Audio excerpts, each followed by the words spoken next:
안녕하세요. 저는 직무적성검사 수리영역 강의를 진행할 강사 한지혜입니다. 자, 우선 직무적성검사가 어떤 식으로 진행이 되는지 그 유형을 먼저 보도록 할게요. 자, 직무적성검사는 커다랗게는 언어, 수리, 영어, 추리라고 하는 기초능력검사와 그 다음에 직무상식검사, 인적성검사 이런 순서로 우리가 분류를 해서 볼 수가 있는데 저는 이제 그 중에서도 기초능력검사에 해당하는 수리 영역에 대한 부분을 좀 진행을 할 거예요. 자, 수리 영역에 대한 부분은 어떻게 우선 유형별로 진행이 되느냐면 수리 영역은 커다랗게 기초 응용 수리 파트, 그 다음에 자료 해석 파트, 그 다음에 추리력 파트 보통 이런 식으로 구성이 되어 있다라고 보시면 될 것 같아요. 자, 기초 응용 수리 파트는 연산 부분과 대수의 비교, 자연수의 성질, 자연수의 성질이라고 하는 건 기수법이나 최대 공약수, 최소 공배수 쪽을 의미하는 거고, 그다음에 방정식과 부등식과 관련된 부분, 순열과 조합, 확률과 관련된 부분이겠죠. 이런 식이 보통 기초하고 응용수리 부분에 해당이 되고요.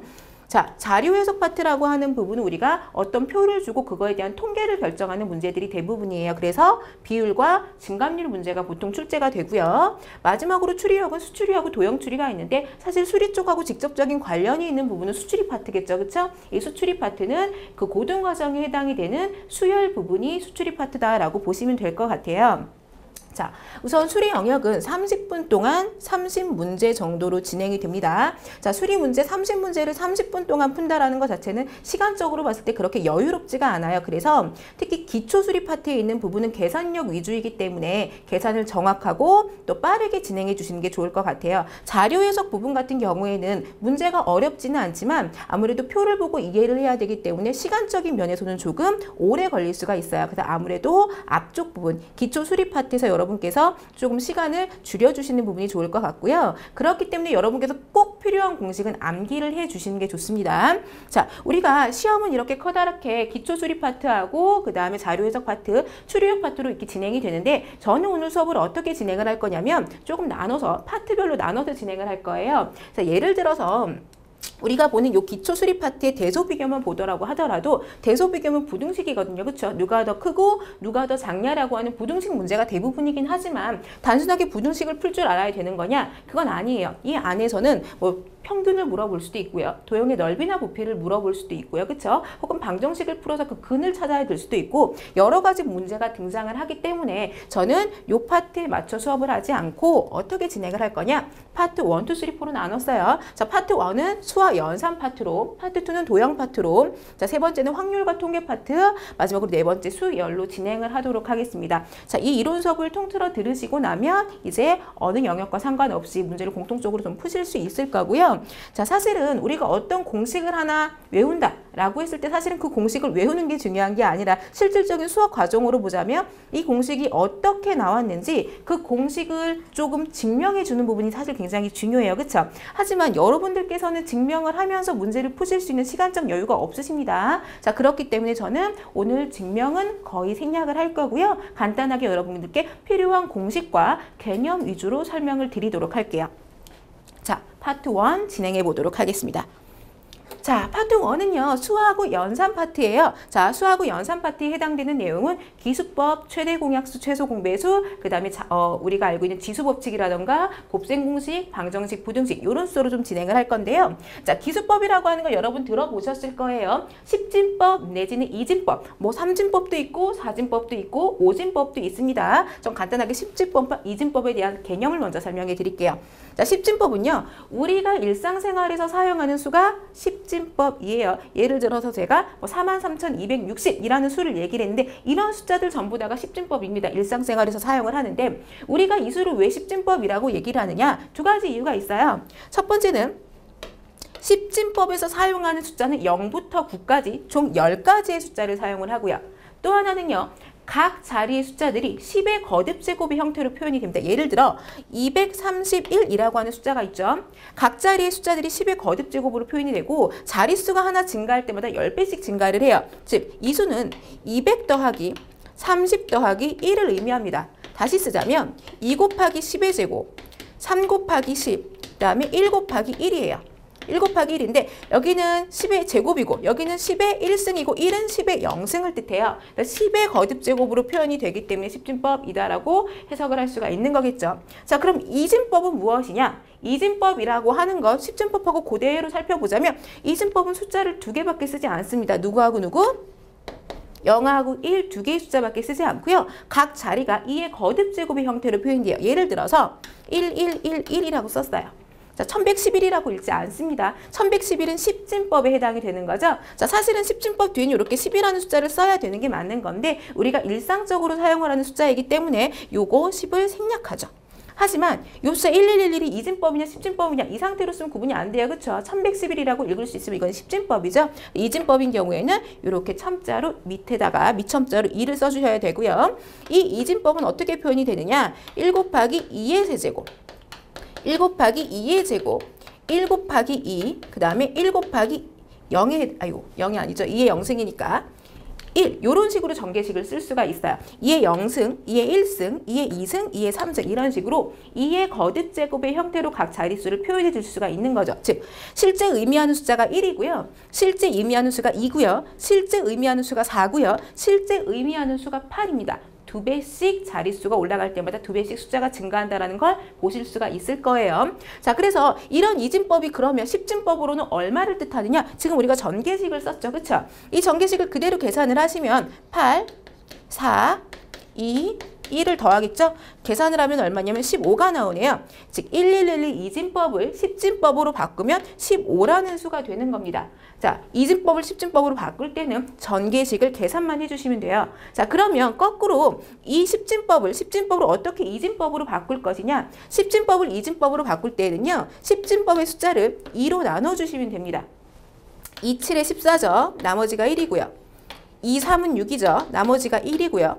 2, 1은 2죠. 나머지가 역시 1입니다. 자, 쓰실 때는 거꾸로 써주시면 돼요. 1, 1, 1, 1 이진법. 이렇게 우리가 십진법을 이진법으로 바꾸실 수가 있어요. 간단하게 좀 문제를 풀어볼게요. 기술법과 관련된. 자, 232 오진법이네요. 그쵸? 자, 제가 이제 여러분 응용을 해보시라고 오진법으로 숫자를 바꿨습니다. 자, 오진법을 십진법으로 나타내면 얼마가 되겠습니까? 라고 얘기하는 건데 전개식을 쓰셔야 되는 거죠. 자, 0, 1, 2예요. 즉 2 곱하기 5의 제곱이고요. 자, 3 곱하기 5의 1승이고요. 생략 가능하죠? 2 곱하기 5의 0승인데 5의 0승은 1입니다. 그냥. 자, 요거 계산하시면 5의 제곱은 5 곱하기 5 25죠? 2 곱하기 25 50이고요.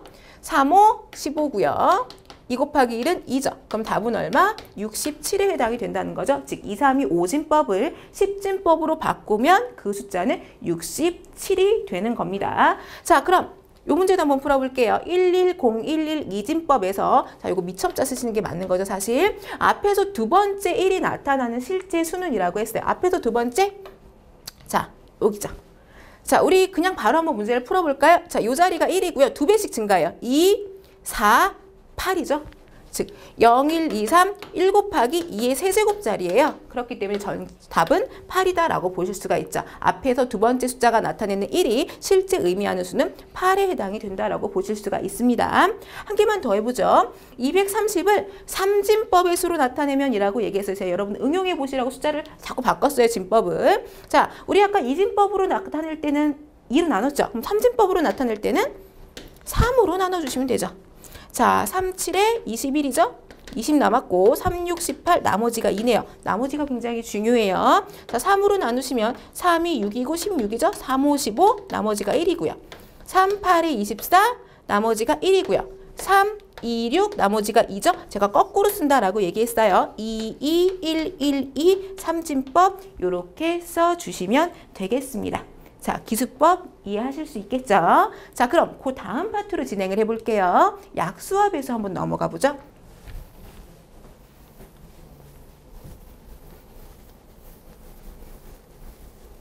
자, 우선 약수와 배수는요, 우리가 초등학교 때, 중학교 때, 고등학교 때까지 배우는데요. 중학교 과정까지의 약수와 배수는 보통 숫자의 약수와 배수를 묻고, 고등학교 과정의 약수의 배수는 다항식에서의 약수와 배수를 묻는데, 사실은 직무적성 검사의 수리 영역은 고등 과정까지가 범위이기는 하죠. 하지만 대부분의 문제는 보통 중등 수준으로 출제가 되는 게 대부분이에요. 그래서 약수와 배수 파트도 다항식 쪽보다는 숫자와 관련된 약수와 배수를 기억하시는 게 훨씬 좋으실 것 같고요. 단순하게 약수와 배수를 묻는 문제보다는 최대 공약수 최소 공배수의 활용과 관련된 문제가 출제가 된다라고 보시면 될 것 같아요. 자, 약수와 배수 보시면 약수라 함은 A가 B로 나누어 떨어질 때, 즉 A는 B 곱하기 Q죠? 자, 여기서 Q는 목이 되는 거예요. 이때 A는 B의 배수가 되는 거고 B는 A의 약수다라고 표현을 합니다. 자, 그럼 우리 약수하고 배수보다 더 중요한 게 공약수, 공배수예요. 공약수와 공배수는 무엇이냐? 자, 말로 설명을 해드릴게요. 자, 공약수라고 하는 건요.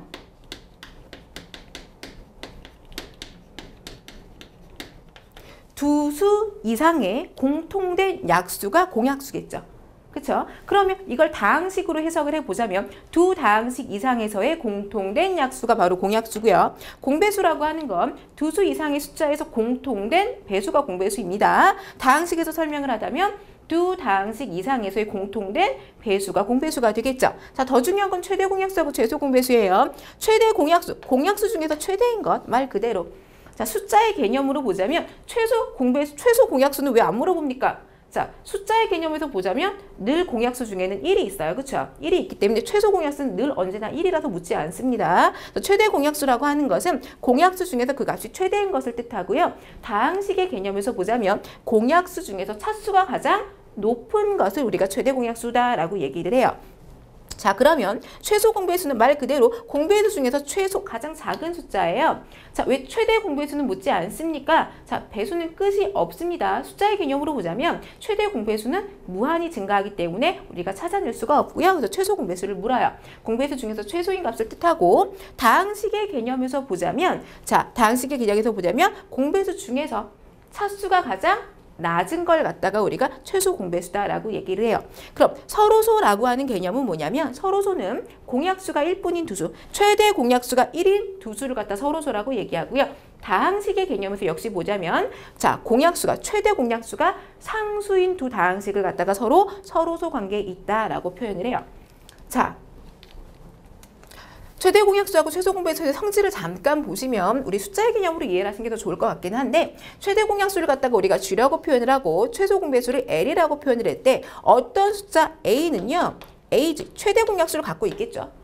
B와의 최대 공약수 G를 갖고 있어요. B는 B주로 표현을 할 수가 있습니다. 그러면 최소 공배수 L이라고 하는 건 무엇이냐면 A, B, G와 같다라는 거고요. 두 수를 곱하면 어떻게 되냐면 두 수를 곱하면 A 곱하기 B죠. 즉 A 곱하기 B 곱하기 G 곱하기 G네요. 자, 이때 A, B, G가 우리가 뭐가 되냐면 최소 공배수가 되는 거기 때문에 어떤 두 수의 곱은 최대 공약수와 최소 공배수와의 곱과 같다라고 하는 성질을 찾아내실 수가 있어요. 자, 이것도 문제를 한번 보도록 할게요, 여러분. 사실 최대 공약수하고 최소 공배수 파트와 관련된 문제는요. 이런 식의 활용 문제가 주로 출제가 된다라고 보시면 돼요. 가로, 세로의 길이가 각각 65cm, 52cm인 직사각형 모양의 종이에 빈틈없이 정사각형 모양의 색종이를 붙이려고 합니다. 색종이를 가능한 한 적게 사용하려고 할 때 필요한 색종이의 수는? 이라고 물어봤는데 우선 우리가 뭘 찾아야 되는지 이해를 하셔야 되겠죠. 자, 세로는 65cm가 되고요. 가로는 52cm가 된대요. 65cm가 되고요. 52cm가 된대요. 문제를 보니까 자, 여기에다가 빈틈없이 정사각형 모양의 색종이를 붙이려고 하는데요. 정사각형 모양의 색종이를 갖다가 빈틈없이 이렇게 붙여 나가고 싶다. 자, 그럼 우리는 우선 무엇을 찾아야 되느냐? 자, 정사각형 모양의 색종이를 빈틈없이 붙여야 되니까 52와 65에 무엇을 찾아야 되냐면 먼저 최대 공약수입니까? 최소 공배수입니까? 최대 공약수를 찾으셔야 되겠죠. 그렇죠? 빈틈없이라고 했으니까 남는 부분이 없이 나누어 떨어져야 돼요. 52하고 65를 동시에 나누는 숫자 중에서 가장 큰 수니까 최대 공약수를 찾으시면 되는 거겠죠. 자, 최대 공약수 얼마에 해당이 되냐면 자, 52하고 65 맞나요? 52와 65. 3, 26. 여기 4가 해당이 되나요? 자, 문제가 잘못 출제가 된 것 같아요. 42cm로 바꾸겠습니다. 최대 공약수가 안 나오죠, 여러분? 자, 52가 아니라 42로 바꾸시고요. 여기가 4고 그러면 여기가 5가 되네요.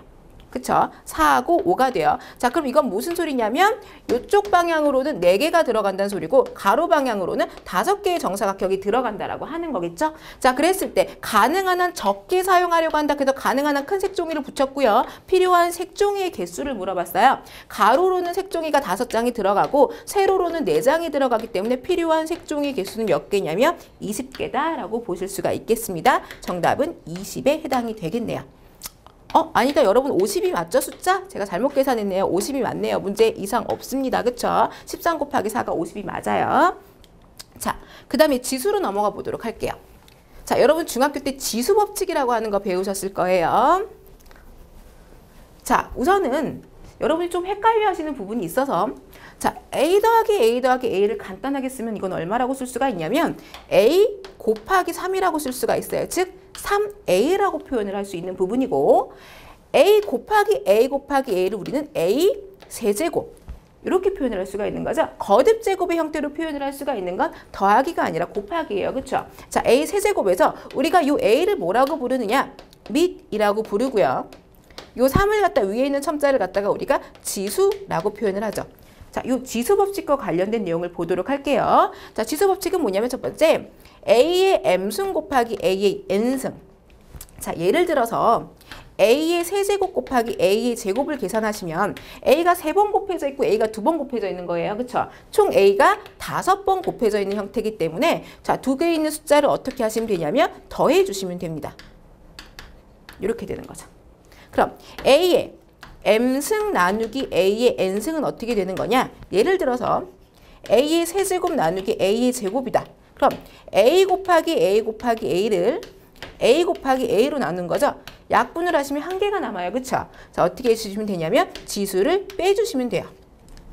근데 이때 지수를 빼주는데 m하고 n이 같게 나오는 경우에는 지수가 0가 될 거고 m이 n보다 작은 경우에는 음수가 등장을 할 수가 있죠. 자, 그런 경우에 어떻게 바꿔주시면 되냐면 A의 영승은 무조건 1이에요. 지수가 0인 경우에는 그 밑이 어떤 숫자이건 어떤 문자이건 상관이 없이 무조건 1이고요. 만약에 지수가 음수가 나왔다. A의 마이너스 n승이다. 그럼 요건 뭘로 바꿔주시면 되냐면 분수의 형태로 바꿔주시면 되겠습니다. 자, 또 다른 지수 법칙이 뭐가 있냐면 A의 m승에 n승이 있어요. 예를 들어서 A의 세제곱의 제곱이다. 자, 이건 무슨 소리냐면 A의 세제곱이 2번 곱해져 있다는 소리예요. 자, 그러면 여기도 A가 3개 곱해져 있고 A가 3개 곱해져 있으니까 A가 총 6개가 되겠죠? 자, 어떻게 해주시면 되냐면 곱해주시면 되겠습니다. 이렇게. 자, 그리고 그 이외에 A, B의 전체 n승이다. 그럼 요거는 우리가 따로따로 A의 n승, B의 n승이라고 써주실 수 있고요. 혹은 B분의 A의 전체 n승이다라고 한다면 B의 n승분의 A의 n승 이런 식으로 사용을 해주실 수가 있을 것 같아요. 이게 바로 지수 법칙입니다. 자, 그럼 지수 법칙 넘어가서 제곱근과 제곱근의 대소관계를 비교를 해보도록 할게요. 사실 제곱근을 묻는 문제가 출제가 되는 게 아니라 여러분들께서 근호의 사용 방법, 루트의 사용 방법을 좀 아셔야 되기 때문에 자, 이 부분을 제가 집어넣었어요. 자, 제곱근이라고 하는 건 무엇이냐면 x제곱이 a일 때 x는 a의 제곱근이다 라고 얘기를 한다. 예를 들면 이거예요. 1을 제곱하거나 혹은 마이너스 1을 제곱을 하면 4가 나오죠. 그럼 거꾸로 제곱근의 의미는 무엇이냐면 자, 누구를 제곱해야 4가 나온다고요? 2하고 마이너스 1을 제곱해야 4가 나온다고 했어요. 즉 4의 제곱근은 누구입니까? 2와 마이너스 2가 있다라는 거예요. 자, 그럼 3의 제곱근은 누구입니까? 라고 물어보면 누구를 제곱해서 3이 나오냐? 플러스 마이너스 루트 3 이렇게 루트의 개념을 쓰시면 돼요. 사실 그래서 이 루트 3이다 라고 하는 숫자를 우리가 앞에서 배웠던 지수 법칙대로 밑과 지수를 표현하면 어떻게 되느냐? 3의 2분의 1승이라고 표현을 하실 수가 있고요. 그래서 이 루트의 제곱을 씌우면 어떻게 되느냐? 제곱과 루트가 사라져 버리죠. 그래서 3이다 라고 표현을 하실 수가 있습니다. 자, 저 중요한 건 이 제곱근의 대소비교예요. 루트가 포함되어 있는 숫자들의 대소비교를 보시면 될 것 같은데 자, 굉장히 간단해요, 여러분. 5하고 6 중에 누가 더 크냐면 6이 더 크죠. 그럼 똑같이 루트 5와 루트 6 중에 누가 더 크냐면 당연히 루트 6이 더 큽니다. 자, 그럼 여러분 루트 8과 3 중에는 누가 더 클까요? 자, 하나는 근호가 있고 하나는 근호가 없죠. 그럼 이런 경우에는 이 루트 8의 근호를 벗기지는 못하거든요. 그럼 이 녀석한테 루트를 씌워주시면 돼요. 자, 우리가 루트를 씌울 때는 어떻게 해서 들어가면 되냐면 제곱을 해서 들어가면 됩니다. 자, 그럼 누가 더 큰 거죠? 루트 9가 더 크니까 3이 더 크다라고 보실 수가 있겠네요. 자, 그럼 3루트 2와 2루트 3 중에 누가 더 클까요? 전부 다 루트 안으로 집어넣어 주세요. 루트 안으로 집어넣으면 3은 루트 안으로 들어가면 9가 되죠? 9, 2, 18이에요. 자, 루트 2가 루트 안으로 들어가면 제곱해서 4가 되죠? 4, 3, 12네요. 18이 더 크니까 3루트 2가 더 크다. 이런 식으로 대소를 비교해 주실 수가 있다는 거 기억해 주시면 좋을 것 같아요. 자, 그 다음에 곱셈 공식으로 넘어가 보죠. 자, 중고등학교 때 많이 외우셨을 거예요. 그쵸? 자, 곱셈 공식은요, 사실은 곱셈 공식도 중요하지만 그 반대 과정인 인수분해도 굉장히 중요하거든요. 자, 곱셈 공식이라고 하는 건 a 플러스 b의 제곱, 사실 이거 공식 아니어도 문제 풀 수 있어요. 어떻게 푸는 거냐면 a 플러스 b의 제곱은 a 플러스 b 곱하기 a 플러스 b예요. 그럼 이거 계산하면 어떻게 되느냐? 전개해야죠. 하나씩. a제곱, 이렇게 하면 ab, 이렇게 하면 ba, 이렇게 하면 b제곱. ab랑 ba 같죠? 아, 동요항을 계산하니까 ab가 2개여서 2ab 플러스 b제곱이다. 이렇게 쓸 수가 있죠. 자, 사실은 좌변에서 우변으로 가는 과정을 우리는 전개라고 표현을 하는데 그 전개하는 과정을 조금 더 빠르고 간편하게 하기 위해서 곱셈 공식이라고 하는 게 등장을 한 거예요. a 플러스 b의 제곱은 a제곱 플러스 2ab 플러스 b제곱, a 마이너스 b의 제곱은 a제곱 마이너스 ab 플러스 b제곱. 자, a 플러스 b, a 마이너스 b, 이거 굉장히 중요하죠. a제곱 마이너스 b제곱. 자, x 플러스 a, x 플러스 b는 x제곱 플러스 합 x 곱이에요. 자, 5번 공식은 굳이 안 외우셔도 상관없으실 것 같아요. 자, 3번이 굉장히 중요하다라고 하는 이유가 뭐냐면, 자, 좌변에서 우변으로 가는 과정은 우리가 전개라고 부르는 거고요, 여러분. 전개고요. 그 전개하는 과정 중에 우리가 곱셈 공식을 사용하는 겁니다. 그럼 거꾸로 우변에서 좌변으로 가는 이 과정은 우리 뭐냐면 인수분해예요, 인수분해.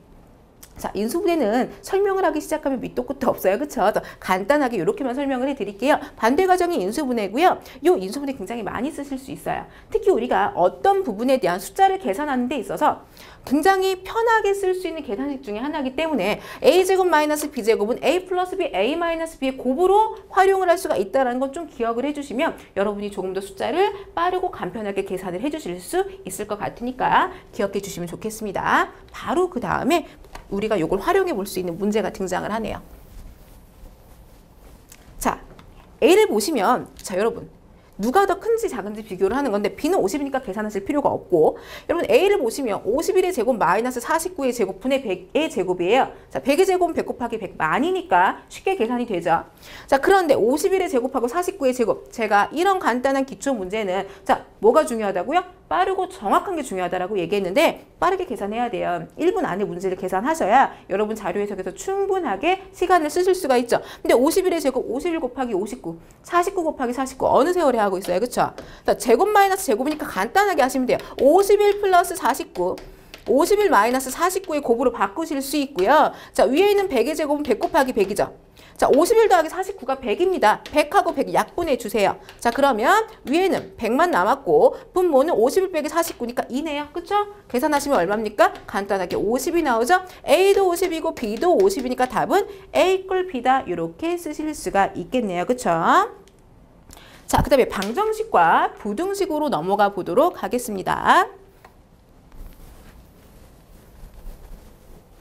자, 방정식, 부등식 문제는요. 방정식 뭐 우리가 배웠을 때 1차 방정식, 2차 방정식 이렇게 배웠지만 사실 가장 많이 출제가 될 수 있는 부분은요. 방정식의 활용 쪽이다라고 보시면 될 것 같아요. 근데 어차피 활용을 풀기 위해서는 기본적으로 방정식 푸는 방법을 아셔야 되기 때문에 방정식 풀이 한번 보도록 할게요. 그럼 방정식의 정의는 뭐냐면요. 미지수. 보통 우리가 x를 많이 사용하죠. x나 y. 미지수의 값에 따라 참이 되기도 하고 거짓이 되기도 하는 등식을 갖다가 우리가 방정식이라고 얘기하고요. 어떤 미지수에 어떤 숫자가 들어가더라도 항상 참이 되는 등식은 우리가 방정식이 아니라 항등식이라고 하는 표현을 써요. 자, 등식의 성질을 보시면 등식의 성질은 무엇이냐? 자, a 꼴 b. a랑 b랑 같아요. 그러면 등식의 성질은 뭐냐면 A랑 B가 같으면 A하고 B의 양변에 똑같은 수를 더해 주더라도 식에는 변함이 없습니다. A하고 B에 똑같은 수를 빼주셔도 식에는 변함이 없습니다. A하고 B에 똑같은 수를 곱해 주셔도 식에는 변함이 없어요. A하고 B에 똑같은 수를 나눠 주셔도 식에는 변함이 없습니다. 단 나누는 수는 0이면 안 되겠죠. 그쵸? 자, 이것만 기억하시면 되고요. 이 등식의 성질을 우리가 1차 방정식을 푸는 기본 조건이에요. 기본 조건으로 알고 계셔야 되는 부분이에요. 자, 그럼 1차 방정식부터 들어가 보도록 하죠. 자, 1차 방정식은 말 그대로 미지수가 한 개의 1차 방정식이거든요. 미지수 한 개가 들어가 있고요. 여기 위에 붙어 있는 차수, 제곱이 아니라 그냥 x죠. 그렇기 때문에 우리가 1차 방정식이다라고 하는 표현을 사용을 해요. 자, 1차 방정식은 어떻게 풀면 되느냐? 등식의 성질 그대로 이항을 해서 ax 는 양변에 b를 빼주시면 돼요. 혹은 이항을 해주시면 되죠. 마이너스 b고요. x를 구하는 게 목적이에요. 우리는 자, 양변을 a로 나눠주시면 똑같겠죠? 마이너스 a분의 b다라고 하는 답이 나와요. 방정식을 푸세요 라고 하는 건 이 방정식을 참여되게끔 해주는 이런 x의 값을 구해주시면 되는 겁니다. 우리가 이런 x를 해 또는 근이라고 표현을 하죠. 자, 그럼 연립방정식이 등장을 했는데요. 자, 여기 있는 문제는 자, 미지수가 두 개인 1차 방정식 두 개가 나란히 나왔어요. 그렇죠? 연립방정식이라고 하는 건 미지수가 두 개인 요 1차 방정식의 공통된 답을 찾아주는 부분이 바로 연립방정식이에요. 자, 그럼 연립방정식은 어떻게 푸느냐? 예를 들어서 제가 문제를 한 문제 좀 출제를 해볼게요. 4x 플러스 y는 16이라고 하는 식과 x 플러스 2y는 11이라고 하는 수가 있어요. 사실은 각각의 방정식을 보자면 각각의 방정식은 해가 굉장히 많아요. 예를 들어서 여기 하나만 얘기를 하더라도 x가 1이면 y가 12가 될 거고 x가 2면 y가 8이 될 거고 x가 3이면 y가 4가 될 거고 제가 자연수만 얘기를 했는데도 이렇게 지금 해가 많이 나오죠. 그럼 우리가 특정한 수 분야가 없이 문제를 풀라고 얘기를 하면은 x하고 y 값은 무수히 많기 때문에 그 답을 일일이 다 찾아낼 수가 없어요. 마찬가지로 그 아래에 있는 식도 마찬가지겠죠. 그런데 연립방정식이라고 하는 건 뭐냐면 이 수많은 위에 있는 식의 답과 또 아래에 있는 식의 답 중에서 공통된 답이 존재를 해요. 그 공통된 답이 바로 연립방정식의 해가 되는 거고 그 연립방정식을 푸는 방법은 두 가지 방법이 있습니다. 첫 번째는요. 가장 일반적으로 쓰시는 가감법이라는 방법이 있어요.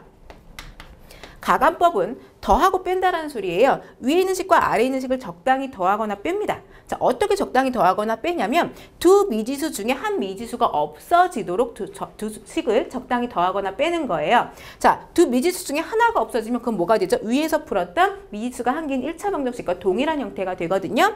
자, 우리가 두 미지수 중에 한 미지수를 없애주려면 자, 개수가 같아야 돼요. 예를 들어 제가 y를 소거하고 싶습니다. y를 소거하고 싶으면 어떻게 하면 되냐면 자, 위에 있는 식에다가 양변에 똑같이 2를 곱해주시면 돼요. 양변에 똑같은 식을 곱해도 똑같은 숫자를 곱해도 식에는 변함이 없다라고 말씀드렸죠?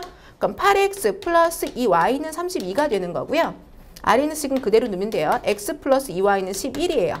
자, 두 식을 이 경우엔 빼야겠죠. 빼면 2y가 없어지고 7x는 얼마가 되냐면 21이 되네요.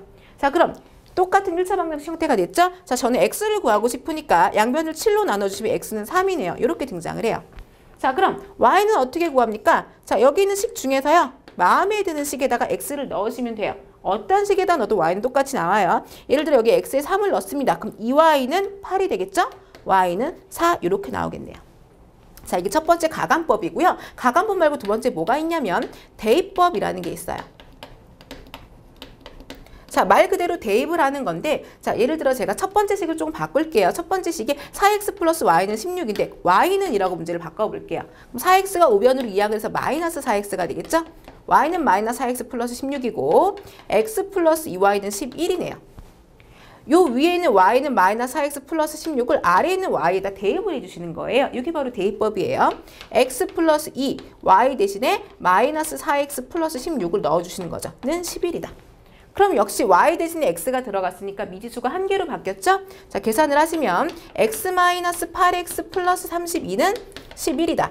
마이너스 7x는 넘어가면 마이너스 21이죠? x는 똑같이 3이네요. x가 3이면 여기다 x 3 넣어주시면 되죠? 마이너스 12 더하기 16이니까 y는 4다. 아까랑 답은 똑같이 나오겠죠? 일반적으로 연립방정식을 푸는 방법은 이렇게 두 가지 방법이 있다라고 하는 거 기억해 주시면 좋을 것 같아요. 자, 그럼 1차 방정식 넘어가고 2차 방정식 부분 보도록 하죠.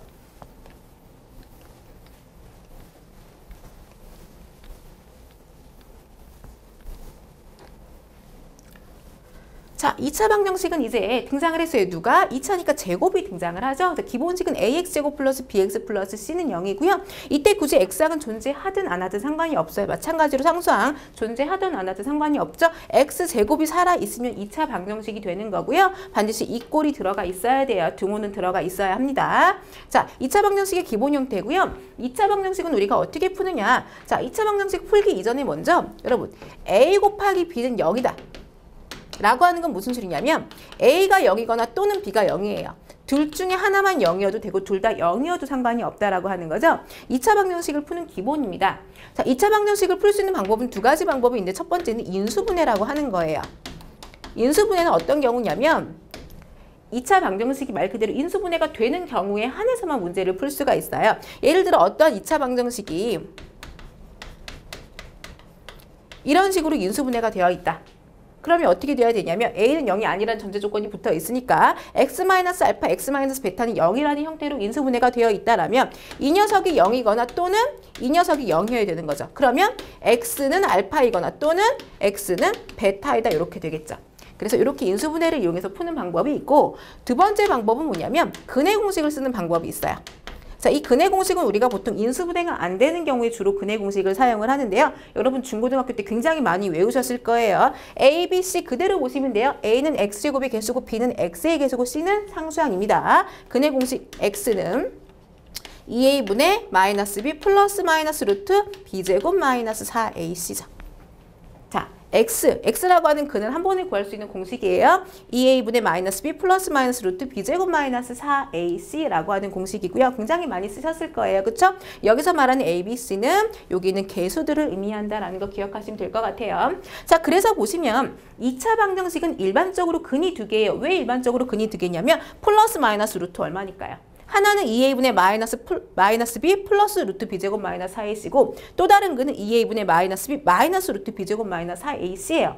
그런데 모든 2차 방정식의 근이 두 개냐? 그건 아니죠. 2차 방정식의 근이 일반적으로 두 개이지만 한 개일 수도 있고 없을 수도 있습니다. 자, 이렇게 2차 방정식의 근을 판별해주는 식이 있어요. 근의 개수를 판단해주는 식. 우리가 그런 식을 뭐라고 부르냐면 판별식이라고 부르는데요. 판별식은 따로 외우실 거 없이 근의 공식 안에 판별식이 들어가 있어요. 누구냐면 바로 루트 안에 포함되어 있는 이 B제곱 마이너스 4AC가 판별식입니다. 만약에 이 판별식이 B제곱 마이너스 4AC가 0보다 크다 라고 하면 근이 몇 개냐면 근이 두 개예요. 왜 근이 두 개냐면 플러스 루트 얼마, 마이너스 루트 얼마 이런 식으로 등장을 하기 때문에 근이 두 개고요. 만약에 B제곱 마이너스 4AC가 0이다 라고 얘기하면 플러스 루트 0과 마이너스 루트 0은 동일한 값이기 때문에 근이 한 개다라고 보시면 되겠죠. 이때 근이 한 개면 우리는 중근이라고 표현을 해요. 자, 그리고 B제곱 마이너스 4AC가 만약에 음수다. 자, 사실 루트 안에는 음수가 들어갈 수 없어요. 루트 안에 음수가 들어가면 그 수는 우리가 허수라고 얘기를 하는데 우리가 보통 방정식이라고 하는 건 실수 범위 안에서 문제를 풀기 때문에 이런 경우에는 보통 우리가 근이 없습니다 라고 얘기를 하는 게 맞겠습니다. 이렇게 판별식까지 보실 수가 있어요. 자, 2차 방정식 한 가지만 더 얘기할게요. 2차 방정식에서 또 많이 쓰는 것 중에 하나가 뭐가 있냐면 근과 개수와의 관계예요. 자, 2차 방정식이 일반적으로 근을 두 개를 갖는다고 했는데 어떤 2차 방정식, 예를 들어서 3x제곱 마이너스 8x 플러스 1은 0이라고 하는 식이 있어요. 자, 이 2차 방정식의 두 근의 합을 구하세요. 혹은 두 근의 곱을 구하세요. 라는 문제가 등장을 하면 이 2차 방정식을 굳이 푸실 필요가 없습니다. 복잡하게 근의 공식 써갖고 근을 푸실 필요가 없이 합과 곱을 이용하라고 하면, 구하라고 하면 어떻게 하면 되느냐?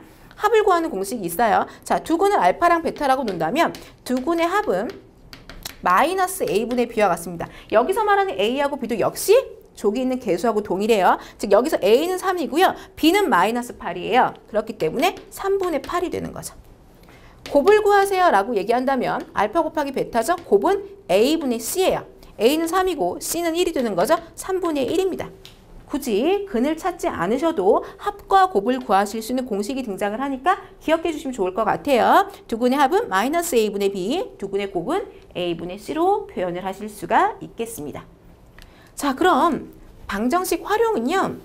여러분들께서 직접 식을 세우시고 문제를 푸는 건데 방정식 파트도 단순하게 식을 주고 여러분 근을 구하세요 라고 하는 문제보다는요. 이런 활용축과 관련된 문제가 출제될 경향이 더 높아요. 그렇기 때문에 많이 출제되는 문제 위주로 사실 방정식 활용이라고 하는 부분은 정말 유형이 많아요.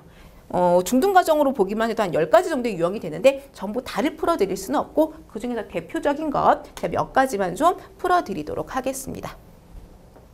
자, 방정식의 활용 문제는요. 나이와 관련된 문제 많이 출제가 돼요. 현재 아버지의 나이는 몇 살이고 딸의 나이는 몇 살이고 이런 문제 있거든요. 자, 그 문제와 관련된 거. 그 다음에 일과 관련된 문제. 자, 혼자서 일을 하면 며칠이 걸리고요. 둘이서 일을 하면 며칠이 걸려요. 이런 문제 나오거든요. 이 문제 힌트는요. 전체 일의 양을요. 1이라고 두고 문제를 푸시면 될 것 같아요. 자, 문제를 직접 풀어봐야 이해가 되겠죠. 나이와 관련된 문제 한번 풀어보도록 할게요. 현재 아버지와 아들의 나이의 합은 70세이고 16년 뒤에 아버지의 나이는 아들의 나이의 2배가 된다. 아버지의 현재 나이는 이라고 얘기했는데 자, 현재가 있고요. 16년 뒤가 있죠. 자, 아버지 나이하고요. 아들의 나이가 있어요. 자, 보통 우리가 방정식 활용은요. 문제에서 구하라고 하는 걸 미지수로 두시는 게 편하겠죠? 현재 아버지의 현재 나이, 아버지의 현재 나이를 X세라고 두겠습니다. 그럼 아들의 현재 나이는 얼마냐? 현재 아버지와 아들 나이 합이 70이거든요. 그러면 70-X라고 두시면 되겠죠. 자, 그럼 16년 뒤에 아버지의 나이는 어떻게 됩니까? 16년 뒤에 아버지의 나이는요. 16살이 많아지셨겠죠? X 플러스 16이고요. 16년 뒤에 아들도 16살 많아졌으니까 86-X겠죠. 자, 이제부터 문제를 한번 풀어볼까요? 여기 보세요. 16년 뒤 아버지의 나이는 눈이가 해서 끊어주세요. 16년 뒤 아버지의 나이 얼마예요? X 플러스 16은 아들의 나이, 16년 뒤 아들의 나이인 거죠? 아들의 나이의 몇 배이다? 2배이다. 이렇게 식 세워주시면 되겠죠. 자, 한번 풀어볼까요? X 플러스 16은 자, 86 곱하기 2 하셔야겠죠? 172-2x다. 이렇게 되겠죠. 자, 마이너스 2x 좌변으로 이항하시면 x 더하기 2x 3x 되실 거고요. 172에서 16 빼도록 하겠습니다. 자, 그러면 156인가요? 자, 그럼 x는 어떻게 되냐면 양변 3으로 나눠주시면 되겠죠? 52세 이렇게 나오겠네요. 정답은 2번 이런 식으로 푸실 수가 있겠어요. 자, 그럼 일과 관련된 문제도 한번 진행을 해보죠.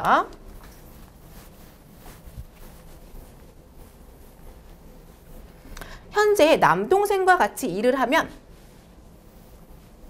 4일에 완성하는 일이 있다. 자, 남동생하고 형하고 같이 일을 하면 4일 동안 일이 끝난대요. 이 일을 형 혼자서 하면 6일이 걸리죠? 6일이 걸린다면 남동생 혼자서 한 경우에는 며칠 내에 끝낼 수가 있겠습니까? 라고 얘기를 했는데 이건 이렇게 보시면 돼요. 전체 일의 양을 1이라고 보시면 되고요. 형이 혼자 동안 이 일을 하면 6일 동안 일이 끝난대요. 그쵸? 형이 하루 동안 할 수 있는 일의 양.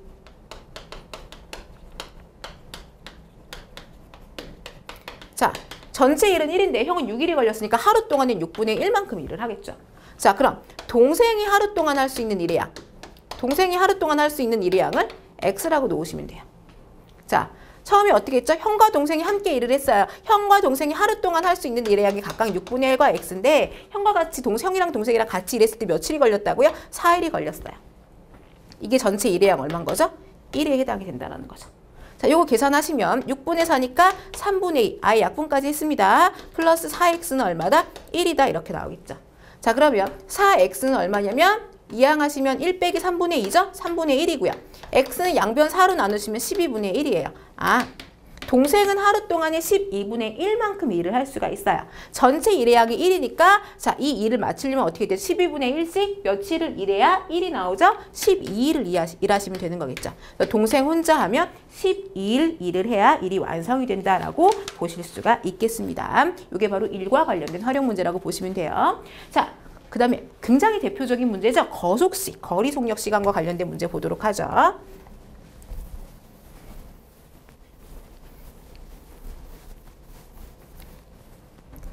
여러분 거속시 부분은요. 요 많이 그렸던 그림 기억나시나요? 요 그림? 기억나세요? 자, 이게 무슨 뜻이죠? 거리는 속력 곱하기 시간이다. 반드시 외워야 되는 공식 중에 하나인데 요 그림 기억하시면 편하죠? 속력은 속력 이렇게 보시면 시간분의 거리다. 이렇게 되겠죠? 그럼 시간은 속력분의 거리다라고 하는 공식이 등장을 하는 거고요. 이 거속식 단어는 이 공식에 맞춰서 문제를 푸시면 되는데, 자, 여러분 단위를 조심하셔야 돼요. 우리가 보통 거리의 단위로는 미터나 킬로미터를 사용을 하고요. 시간의 단위는 보통 초하고 시간을 많이 써요. 그리고 속력의 단위는 미터 퍼 세크나 킬로미터 퍼 아워를 많이 사용을 하는데, 자, 단위가 바뀌어서 나올 일은 거의 없긴 하겠지만 확인은 한번 해주세요. 보통 속력의 단위에 맞춰주시면 돼요. 속력이 시속 몇 킬로미터다라고 얘기가 나오면 그때 거리의 단위는 킬로미터고요. 시간의 단위는 말 그대로 시간에 해당이 되지 분이나 초에 해당이 되는 게 아닙니다. 만약에 미터 퍼 세크가 나왔다면 자, 시간의 단위는 초가 되는 거고 그 다음에 거리의 단위는 미터를 사용해 주시면 되는 거예요. 혹시 단위가 달라져 있다면 단위를 맞추신 다음에 문제를 푸셔야 돼요. 자, 예를 들어 문제 한번 풀어보죠. 산을 올라갈 때 시속 2km, 내려올 때는 시속 3km로 걸어서 모두 5시간이 걸렸다면 산을 올라갈 때 걸린 시간은 이라고 얘기를 했어요. 자, 문제에서 산을 올라갈 때 걸린 시간을 이라고 얘기했으니까요. 올라갈 때 걸린 시간 뭐라고 넣으면 좋을까요? X라고 놓으시면 돼요. 그럼 내려올 때 걸린 시간은요? 올라갈 때 내려올 때 합쳐서 몇 시간이 걸렸냐면 5시간이 걸렸죠. 그러니까 내려올 때 걸린 시간은 O-X라고 놔주시면 돼요. 자, 그럼 이제부터 식을 어떻게 세울 겁니까? 자, 우선은요, 우리가 시간은 이렇게 미지수를 설정을 했고요. 속력은 문제에서 주어져 있네요. 뭘 모르냐면 거리를 모르거든요. 근데 올라갈 때랑 내려올 때 거리는 어떻다? 같다라고 놓고 계시면 되겠죠?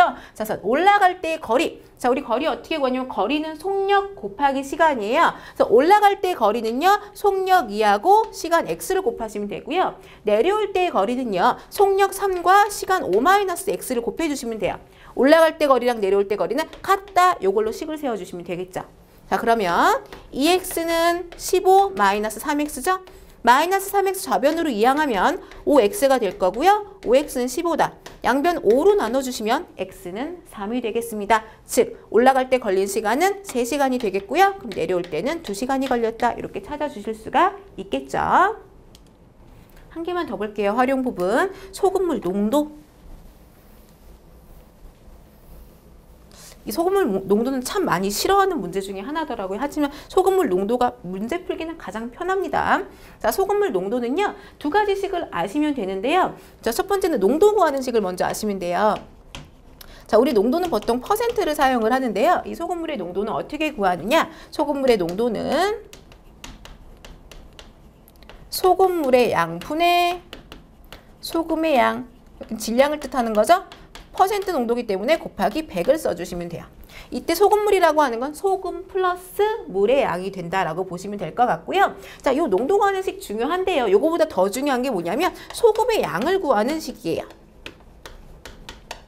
자, 소금의 양은요, 어떻게 구하냐면 소금물의 양 곱하기 100분의 농도입니다. 그래서 100을 나눠주시는 이유는요, 보통 농도가 퍼센트 농도로 나오기 때문에 100분의 농도로 계산을 해주시면 돼요. 자, 요 소금의 양 구하는 공식 반드시 좀 기억을 해주세요. 왜냐하면 요 소금물 문제에서는요, 다른 걸로 식을 세우지 않아요. 어떤 문제가 등장을 하더라도 소금의 양 구하는 식으로만 식을 세워주시면 문제가 다 풀리기 때문에 반드시 소금의 양 구하는 식 기억해 주시면 좋을 것 같아요. 자, 예를 들어 한번 보도록 하죠.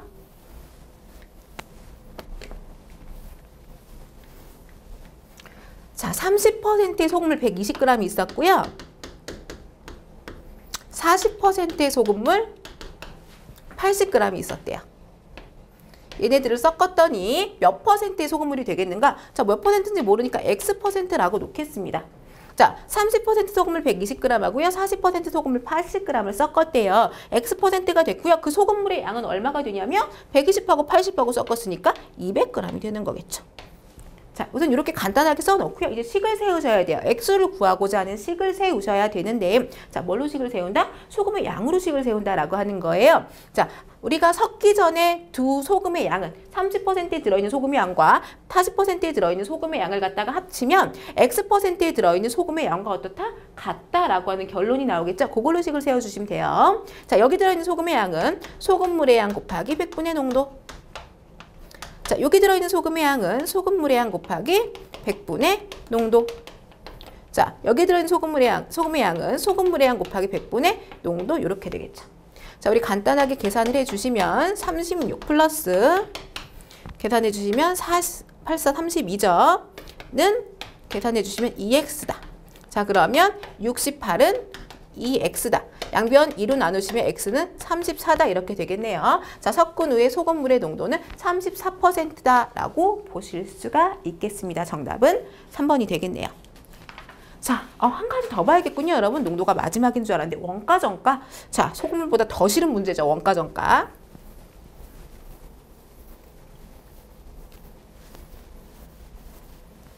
자, 원가라고 하는 건 뭐냐면요. 내가 어떤 물체를 만들었을 때, 물건을 만들었을 때 필요되는 전체 경비를 얘기를 하는 거예요. 그쵸? 자, 우리가 원가를 A라고 놓고, 자, 정가라고 하는 건 무엇이냐면, 정가라고 하는 건 이 원가에다가 뭘 붙이냐면, 이익을 붙여요. 자, 예를 들어서 제가 어떤 책을 만들었어요. 책 한 권을 만들었는데 이 책을 만드는데 종이며 잉크며 모든 경비가 얼마가 들었냐? 5,000원이 들었습니다. 근데 이걸 갖다가 5,000원에 팔긴 좀 아깝죠. 나의 노력과 수고가 들어갔으니까. 그래서 5,000원의 이익을 더해서 10,000원에 팔아야겠어. 정가를 10,000원으로 정했어요. 자, 그럼 정가대로 팔 수 있느냐? 그건 아니죠. 정가대로 파는 경우도 있겠지만 보통 우리가 뭘 해주죠? 서점에서 할인을 해주죠. 판매가라고 하는 건 뭐냐면 정가에서 뭘 해준다고요? 할인을 해준 금액이 바로 판매가에 해당이 되는 거예요. 예를 들어서 제가 10,000원에 판매를 하려고 정가를 정했는데 안 팔려서 10% 할인을 해줬어요. 그럼 판매가는 9,000원이 되는 거겠죠. 만약에 할인이 없는 경우에는 정가와 판매가가 같은 거고 그렇지 않은 경우에는 달라요. 자, 그럼 나에게 남는 이익이라고 하는 건 무엇이냐? 정가를 10,000원에 정했지만 결국은 9,000원에 팔았죠. 그리고 그 물체를 만드는데 책을 만드는데 5,000원이라는 원가가 들었어요. 그럼 나에게 남는 순수 이익이라고 하는 건 뭐냐면 판매가 마이너스 원가라고 하는 거겠죠. 자, 이런 기본적인 걸 알아두시고 문제 한번 풀어볼까요? 자, TV를 판매할 때 원가의 3할의 이익이 남게 정가를 정했지만 할인을 하여 정가의 2할을 할인하여 판매했더니 결국 한 대에 800원의 이익이 얻었다. 자, 이 TV의 원가는 얼마입니까? 원가 모르잖아요. 그쵸? 원가 X라고 둡시다. 자, 그럼 정가는 얼마라고요? 원가 플러스 이익이라고 했죠. 원가 플러스 이익인데 얼마의 이익을 정했다? 원가의 3할의 이익을 남다 했다. 원가의 3할. 원가가 X니까 X의 3할이죠. 자, 할푼이에요. 3할은 0.3을 뜻해요. 0.3X가 이익이 된 겁니다. 자, 그럼 정가는 얼마가 된 거다? 1.3X가 된 거죠. 자, 그런데 정가대로 못 팔았어요. 정가의 2할을 할인해 주셨습니다. 자, 그럼 판매가는 얼마냐? 판매가는요. 정가가 1.3X였죠? 정가의 2할을 할인해줬어요. 그럼 빼준 금액이 얼마냐면 1.3X의 2할, 2할은 0.2를 뜻하는 거죠. 계산을 하시면 1.3X 마이너스, 자, 0.2 곱하면 0.26X인가요? 계산하시면 1.04X가 되겠네요. 판매가는 1.04X가 되는 거죠. 자, 그랬더니 결국 800원의 이익을 얻었다. 자, 우리 이익이라고 하는 건 어떻게 계산을 한다고 했냐면 판매가 1.04X에서 뭘 빼요? 원가를 뺀다고 했어요. 이게 얼마다? 800원이다. 이렇게 식을 세워주시면 되겠죠. 자, 1.04에서 X를 빼시면 0.04X가 되는 거고 0.04X는 800이다. 양변에 100을 곱하면 4X는 8만이다. 이렇게 되겠죠? 양변 4로 나누시면 X는 2만이다. 이렇게 되겠네요. 그래서 원가는 2만 원이다 라고 보실 수가 있겠네요. 자, 마지막으로 이제 부등식 내용 보도록 할게요.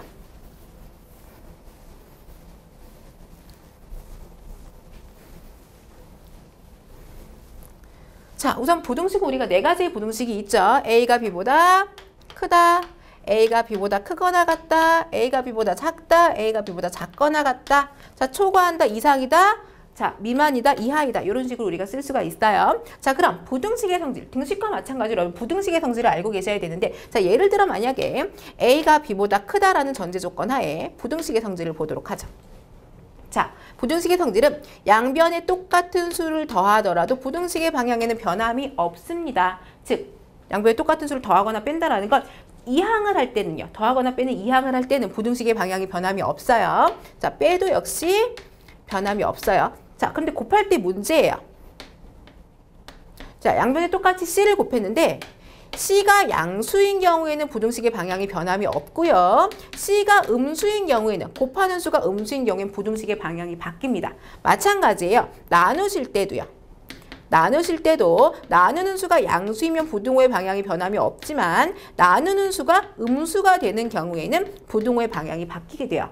부등식의 성질 반드시 기억해 주셔야 돼요. 더하고 빼는 건 상관이 없지만 곱하고 나누는 데 있어서 마이너스 음수로 곱하거나 나눌 때에는 부등식의 방향이 변하더라 라는 거 기억해 주시면 될 것 같아요. 자, 그래서 1차 부등식 푸는 방법을 보자면 자, 1차 부등식 AX는 B보다 크다죠? 이건 나누어서 푸셔야 돼요. 첫 번째, A가 0보다 큰 경우. A가 0보다 크면 양변을 갖다 우리가 뭘로 나눠주셔야 되면 A로 나눠주셔야 되죠? A로 나누지만 부등호 방향이 변함이 없고요. 두 번째, A가 음수인 경우. 자, A가 음수인 경우 양변 A로 나눠야 돼요. 양변 A로 나누는 건 똑같은데 부등호 방향이 뒤집어지셔야 됩니다. 그쵸? 자, 세 번째, 만약에 A가 0이라면 A가 0이라면요. X에 어떤 수가 들어가더라도 좌변은 0이에요. 그쵸? 좌변은 0이기 때문에 B가 음수인 경우에는 해가 무수히 많아요. 어떤 X가 들어가더라도 답이 되니까. 근데 만약에 B가 0 이상이면 0 이상이 0보다 크다? 여기가 0 이상이에요. 0, 1, 2, 3, 4 이런 수가 들어가고 여긴 0이죠? 이런 경우에는 해가 없다라고 보실 수가 있는 거겠죠. 그쵸? 이렇게 나눠서 보실 수가 있을 것 같아요. 자, 그럼 2차 부등식. 자, 2차 부등식이 조금 까다로울 수가 있는데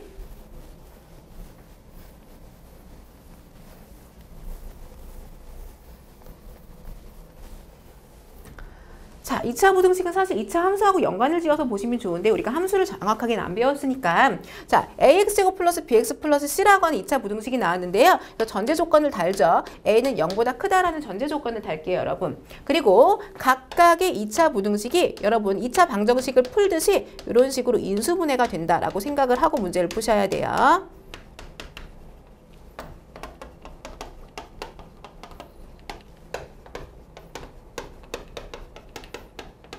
자, 우리가 2차 함수의 그래프를 잠깐 그릴 건데 제가 A가 양수인 경우면 2차 함수의 그래프가 이런 포물선 그래프가 나오고요. 이때 요 X축과 만나는 두 점이 바로 2차 방정식의 해예요. 즉 여기가 알파고 여기가 베타라고 놓겠습니다. 알파하고 베타 중에서 우리가 베타가 더 크다라고 볼게요. 자, 그러면 요건 뭐냐면 요 값이 0보다 크다. 즉 여기가 0인 지점이에요. Y값이 0인 지점이고 0보다 큰 지점은 바로 어디냐면 요 부분이 0보다 크죠. 그때 X의 범위는 어때야 되느냐? X의 범위는 자, 알파보다는 작거나 베타보다는 커야 돼요. 즉, 알파를 작은 근, 베타를 큰 근이라고 보자면 자, 부등식 0보다 크죠? 이런 경우에는 작은 근보다 X는 작은 근보다는 작고 큰 근보다는 크다. 이렇게 답이 되는 거예요. 자, 여기가 등호가 들어간다면 여기 부분이 답에 해당이 될 수 있기 때문에 위에 있는 식에다 그대로 등호만 붙여주시면 돼요. 자, 그럼 작다라고 하는 그간은 음수값이 나온다는 거죠. 0보다 작다라고 하는 거. 요 구간이에요. 즉 알파, x의 범위로 보자면 알파하고 베타 사이가 되는 거겠죠. 자, 어떻게 되냐면 그래서 0보다 작다일 때는 자, 큰 근과 작은 근 사이가 바로 해가 되는 겁니다. 자, 요 경우에 등호가 들어가니까 그대로 큰 근과 작은 근 사이에 해가 되는데 등호만 붙여주시면 돼요. 이게 바로 2차 부등식에 해당이 된다라고 보실 수가 있을 것 같아요. 자, 그리고 마지막으로 절대부등식이 나오는데요. 절대부등식은 사실은 이제 많이 출제가 되는 문제는 아니기 때문에 잠깐 참고적으로만 볼게요, 좀. 절대부등식이라고 하는 건 뭐냐면 여러분 우리가 방정식을 보면 예를 들면 x가 2보다 커요. 그렇죠? 그럼 이건 뭐냐면 어떤 조건에서 부등식이 성립하는 거예요. x가 2보다 크다라고 하는 건 2보다 크다라는 범위 하에서 이 부등식이 성립하는 거죠. 그렇죠? 이건 건 우리가 조건 부등식이라고 얘기를 하고 절대 부등식이라고 하는 건 뭐냐면 x의 값에 상관없이 즉 모든 x의 값에 대하여 항상 성립하는 부등식을 갖다가 우리가 절대 부등식이라고 얘기하는데 기본적인 절대 부등식이 여기 몇 가지가 있죠. 기본적인 절대 부등식 첫 번째 a제곱 플러스 마이너스 ab 플러스 b제곱은 항상 0보다 크거나 같다. 왜냐하면 요거는 완전제곱식이 되거든요. 완전제곱식이라고 하는 건 어떤 수의 제곱이기 때문에 항상 양수가 나올 수밖에 없어요. 혹은 a하고 b가 0인 경우에는 0이 나올 수밖에 없죠. 그렇기 때문에 항상 0보다 크거나 같다가 성립하고요. 이 밑에 있는 식도 우리가 식의 변형을 해주면 어떻게 되냐면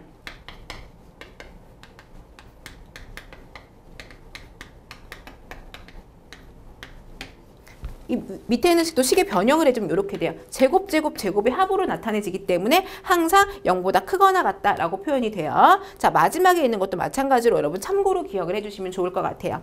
또 몇 가지가 있는데요. 산술기하 조합평균이라고 하는 게 있는데 산술기하 조합평균도 여러분들께서 참고로 좀 기억을 해주시면 좋을 것 같아요. 증명 과정은 생략하도록 하겠습니다. 자, 2분의 a 플러스 b는 루트 ab보다 크다. 자, 그 다음에 루트 a 플러스 b는 a 플러스 b분의 2a보다 크거나 같다. 요거 기억해 주시고요. 아래에 있는 것보다는 첫 번째 정도만 기억을 해주시면 좋을 것 같아요. 자, 코시-슈바르트 부등식이요. a제곱 플러스 b제곱은 b제곱 곱하기 x제곱 플러스 y제곱은 ax 플러스 by의 제곱보다 항상 크거나 같다라고 하는 게 코시-슈바르트 부등식인데요. 역시 아래에 있는 것보다는 위에 있는 거 하나 참고적으로 기억을 해주시면 좋을 것 같아요.